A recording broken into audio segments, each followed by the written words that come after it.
Com a sua Bíblia aberta, nós vamos então orar. Êxodo, capítulo 20. Todos encontraram? Sim? Vamos orar então. Senhor nosso Deus, nós abrimos a Tua palavra, Senhor, onde estão escritos os Teus mandamentos. Nós pedimos, Pai, que venha falar ao nosso coração. Que venha, Senhor, transformar a nossa vida, a nossa família, com a mensagem dessa manhã. Senhor, alcança-nos com o Teu poder, com a Tua graça e com a Tua misericórdia. Pai querido, que possamos entender a mensagem. E mais uma vez, Senhor, clamamos pela Tua presença. Em nome de Jesus. Amém. Êxodo capítulo 20, verso 12. Êxodo 20, 12. Ali diz assim: honra o teu pai e a tua mãe, para que se prolongue os teus dias na terra, que o Senhor teu Deus te dá. Esse é um verso conhecido, é um verso que compõe os mandamentos de Deus. Lembro-me que quando eu era desbravadora ainda, para conseguir completar a cartela de amigo, nós precisamos decorar os 10 mandamentos, entre alguns outros versículos bíblicos também. Queridos, algo me chama a atenção nesse verso. A lei de Deus, ela está separada em 2 blocos. Os 4 primeiros mandamentos referem-se à obediência e adoração a Deus. Os 6 outros mandamentos ao nosso relacionamento com as pessoas. Mas algo interessante. O primeiro mandamento da lei de Deus, que se refere ao nosso relacionamento com Deus, nos pede adoração ao Pai Celestial. O primeiro mandamento que compõe o primeiro bloco diz assim, que nós devemos adorar o Pai Celestial. Interessante. O primeiro mandamento que compõe o segundo bloco desses mandamentos de Deus nos diz para honrarmos o Pai terrestre. Interessante dos mandamentos é o seguinte: ele está se referindo diretamente aos filhos. Você percebeu? Ali o mandamento não fala aos pais, ele fala a quem? Somente aos filhos.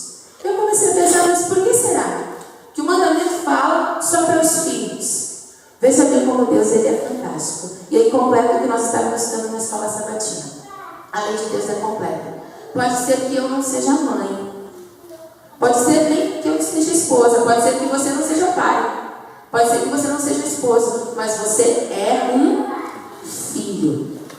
Todos nós somos filhos. Então, de certa forma, esse mandamento fala a todos nós. Queridos, lá no livro de Efésios, no capítulo 6, vai lá para o livro de Efésios, no capítulo 6. Nós vamos ler os 3 primeiros versos do capítulo 6. Efésios 6.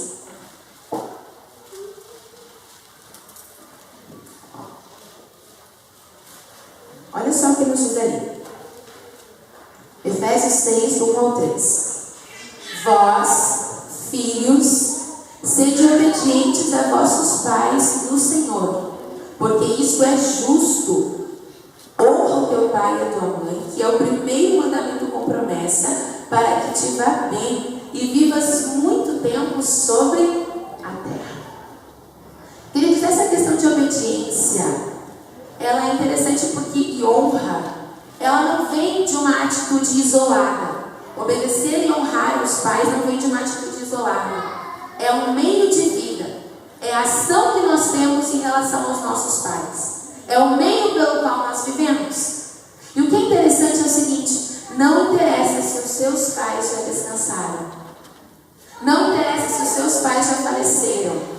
O mandamento ainda continua. Você deve sim honrá-los. E não interessa se é aquela pequena bebezinha que está no colo da irmã, ou se é o mais velho dos irmãos que estiver. Não interessa se os seus pais já descansaram ou estão vivos. O mandamento continua. Devemos honrar aos nossos pais. Queridos, abra sua Bíblia no livro de Salmos, no capítulo 127. Salmos, no capítulo 127. Nós vamos ler 3 versos desse capítulo. Salmos 127. Ali diz assim, do 3 ao 5. Eis que os filhos são herança do Senhor, e o fruto do ventre o seu galardão. Como flechas na mão do valente, assim são os filhos da mocidade. Bem-aventurado o homem que enche deles a sua aljava. Não serão confundidos quando falarem com os inimigos à porta. Aqui, queridos, Deus vem dando conselho aos pais. A herança dos pais são os filhos, e é bem-aventurado aqueles que os têm. Mas falando em honrar pais, qual seria a melhor forma que nós teríamos então para honrarmos os nossos pais? Já que essa honra nos é exigida até mesmo se os nossos pais já faleceram. Queridos, honrar não quer dizer que você precisa levar sempre flores ao túmulo, ou que você precisa sempre, em qualquer momento, estar junto. A honra e a melhor honra que Deus quer que nós possamos dar aos nossos pais é o que nós vamos nos tornar. A maior honra que você e eu damos aos nossos pais é aquilo no qual nós nos tornamos. É o caráter que nós construímos. É o caráter que nós moldamos. A maior honra que um filho, qualquer um de nós, podemos dar aos nossos pais é sermos pessoas de bem, em meio de uma geração corrupta. Lá no livro de Filipenses diz que Deus precisa de filhos irrepreensíveis e inculpáveis no meio de uma geração que está corrompida. Mas para a gente conseguir entender melhor um pouquinho, nós vamos estudar a história de um personagem bíblico que nos mostra um filho excelente. Agora abre a sua Bíblia lá no livro de 1 Crônicas. 1 Crônicas no capítulo 2. 1 Crônicas 2. Nós vamos ler o verso 1 e também o verso 2. 1 Crônicas 2, 1 e 2. Ali diz assim: estes são os filhos de Israel: Rúben, Simeão, Levi, Judá, Isacar, Zebulon, Dan, José, Benjamim, Naftali, Gade e Aser. E aqui teria mais uma moça que não está citada entre os filhos. Queridos, essa família era uma família complicada. Era uma família que tinha muitos problemas. Era uma família grande. 4 esposas Jacó tinha. Essas 4 esposas, elas viviam num clima de total rivalidade. Uma odiava a outra. E elas criaram seus filhos nesse clima de rivalidade, de ódio. Elas criaram seus filhos nesse ambiente de disputa. E dentro daquele lar não tinha paz. Era um lar cheio de problemas. Ontem nós falamos sobre Ana. E Eucana, com 2 esposas, já tinha problema. Jacó extrapolou. Ele teve 4 esposas. E essas 4 esposas, tinha uma delas que ele amava mais. E por consequência disso, o filho que ela tinha era mais amado que os outros. Queridos, desses filhos que nós vemos aqui, um deles é mais conhecido. Um deles nós conhecemos melhor a história, que é José. E é sobre ele e sobre a vida dele que eu quero meditar com você nessa manhã. Querido José, ele era um gurizinho, ele era amado, ele tinha o carinho dos pais. Embora ele gostava de contar para os pais o que os irmãos faziam de errado, e isso fazia com que os irmãos alimentassem um ódio maior ainda de José. Um dia, Jacó, para demonstrar esse amor ao filho, deu-lhe uma túnica colorida, roupa de reis, uma roupa cara. E aquele menino, quando ganhou, usava aquela roupa para cima e para baixo. E isso mostrava para eles, era um tapa na cara daqueles filhos, dizendo que ele era o filho preferido. Ele não era o mais velho. E começou a surgir no coração daqueles irmãos um medo. Será que José vai ganhar bem bênção da primogenitura? Será que o nosso pai vai passar por cima da lei? E será que ele não vai dar para José essa bênção da primogenitura? E o ódio deles ia crescendo, mas foi o estopim. Quando José acordou e disse assim: gente, eu tive um sonho. O sonho que eu tive, olha só, eu sonhei que a lua e as estrelas e o sol se curvavam. Eu sonhei que vocês estavam recolhendo feixes de trigo, e o trigo de vocês se curvava diante do meu. Aí, isso foi o estopim. E aquele ódio cresceu tanto. Eles odiavam o irmão. Odiavam José. Queridos, os filhos de Jacó, eles eram pastores de ovelhas. E eles passavam muito tempo fora de casa. Eles iam levar os rebanhos, e eles iam para terras distantes muitas vezes, para levar os rebanhos para pastar. E isso fazia com que eles passassem muito tempo fora de casa. E nesse período, Jacó, ele tinha recém comprado um terreno em Siquém, uma área em Siquém. Então os filhos foram com o rebanho até Siquém. E já fazia muito tempo que eles não voltavam para casa. E já fazia muito tempo que nem sequer eles mandavam notícias. E Jacó era pai. E ele começou a ficar preocupado. Mas o que está acontecendo? Por que eles não voltam? E uma questão agravava ainda um pouquinho mais a preocupação de Jacó. Um tempo antes, os filhos de Jacó, por causa da irmã, aconteceu aí uma confusão. Por causa da irmã, eles foram até Siquém, fizeram uma guerra lá, mataram muita gente. E Jacó ficou com medo que o povo de Siquém tivesse se voltado contra eles. Jacó, preocupado, chamou José e disse: filho, olha só, filho, eu preciso que você vá até Siquém. Eu preciso que você leve mantimentos para os seus irmãos, comida, roupa limpa, cobertores. E quando você voltar, eu quero que você me traga notícias de como eles estão. Eu estou preocupado. O Espírito de Profecia nos comenta algo interessante, que nem passava pela mente de Jacó que essa seria a última vez que ele veria o seu filho. Assim, tranquilo. Seria a última vez. Queridos, de onde eles moravam até Siquém, dava 75 quilômetros. Então foi uma viagem longa. E quando José chegou em Siquém, ele começou a procurar pelos irmãos. E ninguém sabia onde eles estavam. Então ele chegou e perguntou para os moradores de Siquém: olha, por aqui vocês não viram um grupo de pastores? Eu estou procurando por eles. Eu preciso saber onde eles estão. Informaram para ele o seguinte: olha só, eles saíram de Siquém já faz um tempo. Eles foram para Dotã. E de Siquém até Dotã eram mais 22 quilômetros. Ao todo, José percorreu mais de 90 quilômetros. É uma distância longa, hein? Mas sem carro, sem avião, mais de 90 quilômetros ele percorreu para chegar onde estavam os seus irmãos. Quando José chegou lá, algo interessante aconteceu. Vá para o livro de Gênesis, agora no capítulo 37. Gênesis 37. Nós vamos ler do verso 19 até o 22. Gênesis 37, do 19 ao 22.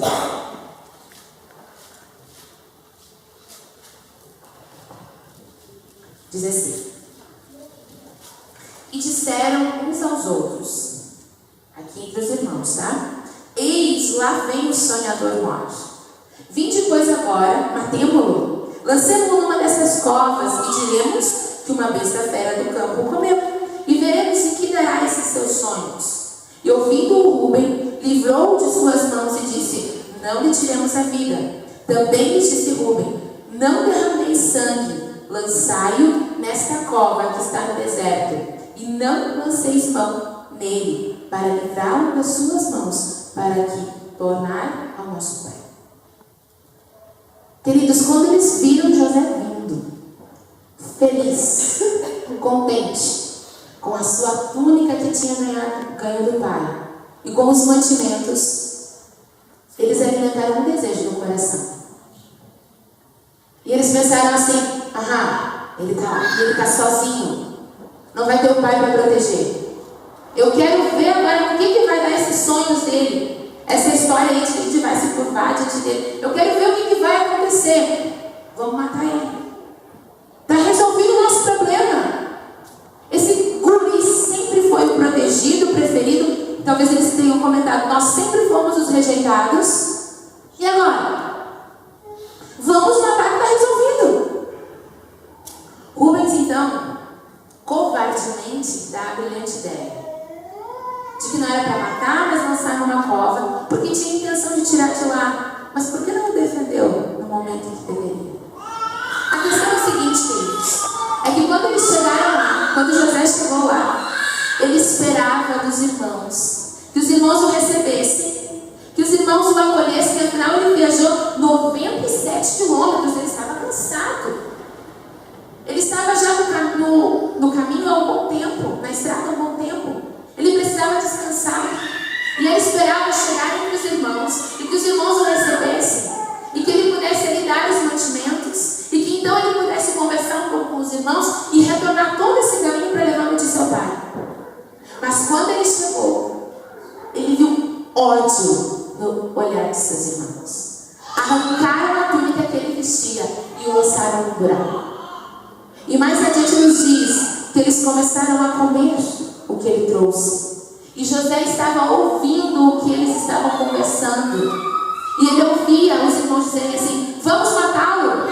Ou ele dizia, não, matar não. E ele ouvia tudo isso. E ele clamava para que os irmãos não fizessem nada contra ele. A questão é a seguinte, de repente, vinha uma caravana de ismaelitas. E eles pensaram assim, vamos vender. Ainda no capítulo 37, mas no verso 25 e 27, ali diz assim, 25 até o 27, diz assim, depois assentaram-se a comer pão e levantaram os olhos e olharam, e eis que uma companhia de ismaelitas vinha de Gileade, e os seus camelos traziam especiarias e bálsamos e mirra, e iam levar isso ao Egito. Então Judá disse aos seus irmãos, que proveito há em que matemos o nosso irmão e escondemos a sua morte? Vendamos a esses ismaelitas, e não seja a nossa mão sobre ele, porque é nosso irmão, nossa carne, e os seus irmãos obedeceram. A ideia que Judá deu matava 2 coelhos com uma cajadada só. Primeiro, ele se livrava do irmão, e segundo, não seriam culpados de um assassinato. Há um comentário da época que dizia assim, que era melhor morrer do que ser um escravo. Então eles tiraram o irmão de dentro da cova e entregaram para aqueles ismaelitas. E queridos, quando eu estava na escolinha, que eu ouvia essa história, eu pensava assim, nossa, José deve ter pedido para não fazer isso. Não, José, ele implorava, ele chorava. A senhora nos diz que ele implorou muito e pediu muito, que comoveu os irmãos. Para você ter uma ideia do quanto foi a súplica desse garoto. Ele suplicou de tal forma para que os irmãos não o vendessem, que muitos deles ficaram comovidos, mas não fizeram nada. Por 2 motivos. Primeiro, se algum deles, naquele momento, fosse em favor de José, ele tinha medo do que os outros fariam com ele. Talvez fosse vendido junto. Então havia um medo. E segundo, vai que eles levam José para casa. José ia contar para o pai o que aconteceu. O que o pai faria com eles? Esses 2 medos fizeram com que aqueles irmãos não vissem o pedido do seu irmão, o pedido de José, e o venderam. E José foi levado então como um escravo. E esse foi um dos momentos mais tristes da vida de José, queridos. Sabe por quê? Ele deixou de ser um filho amado para se tornar um escravo e seria desprezado. E ele sabia disso. Ele sabia disso. Ele deixou de ser tratado com carinho e provavelmente foi atado, amarrado como um escravo. E teve que percorrer o caminho como um escravo. E ele sabia na direção onde ficavam as montanhas onde seu pai morava. E quanto mais longe ele ficava daquelas montanhas, mais ele chorava. Ele ficou tão triste quando aconteceu. O Espírito de profecia nos diz que José chorou amargamente. Por um instante, ele viu a sua vida inteira sendo destruída. E naquele momento, ele chorou amargamente. Mas José, queridos, embora tinha um pai, que em alguns momentos foi permissivo, esse pai o ensinou a amar a Deus. E a decisão que José tomou naquele momento mudou a vida inteira de José. José começou a lembrar-se da história que seu pai contava sobre a escada do sonho. Começou a lembrar da história dos seus antepassados. E naquele momento, no meio da tristeza e da angústia, sem saber qual seria o seu futuro, José tomou uma decisão. Ele decidiu que o Deus que ele aprendeu em casa seria o Deus que guiaria no futuro. José decidiu que o Deus de seu pai seria o seu Deus. E queridos pais, aí vem um grande incentivo. Se você educar os seus filhos, vai chegar um momento que eles vão precisar decidir para onde eles vão. E eles vão decidir como José. Vão decidir pelo que é correto. Mas adiantando a história, quando José chegou no Egito, ele foi vendido para Potifar. José tinha 13 anos aproximadamente quando ele foi vendido para Potifar. Chegando na casa de Potifar, às vezes nós pensamos assim, nossa, ele já foi chegando lá como o mordomo-chefe.